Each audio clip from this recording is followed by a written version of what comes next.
Само на няколко минути от центъра на Варна, в местността Горна Трака до квартал Виница, ще откриеш Варна картинг трак. Пистата е най-голямата в България и привлича както начинаещи, така и опитни пилоти. Тя е официално утвърдена от Българската федерация по картинг спорт и се развива към международни стандарти.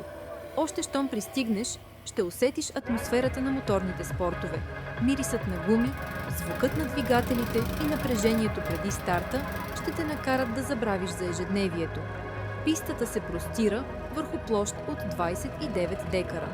Трасето е дълго километър и 50 метра, широко е 9 метра и разполага с 15 завоя, които изискват както бързина, така и добра техника на управление.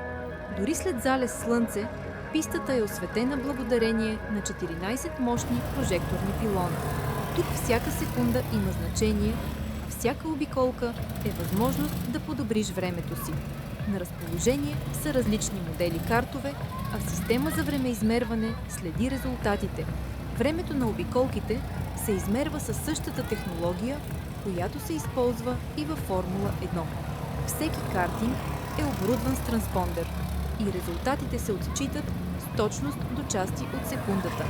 След каране можеш да провериш класирането си и да сравниш резултатите с предишни посещения. Мястото е подходящо за приятелски надпревари, фирмени събития, тимбилдинги и детски партита. Независимо дали искаш да се състезаваш с приятели или да изживееш нещо различно, адреналинът е гарантиран. От трибуните можеш да наблюдаваш как картовете профучават през завоите. Ако снимаш с дрон, ще видиш цялото трасе като истинска състезателна арена.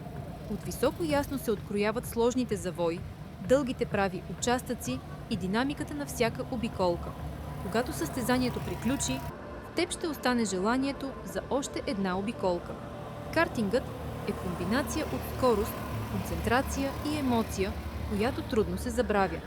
Ела и се осмели да натиснеш газта до край и да преследваш най-доброто време на пистата. А сега харесай видеото, абонирай се за канала и натисни камбанката. Не пропускай следващите приключения из България и света.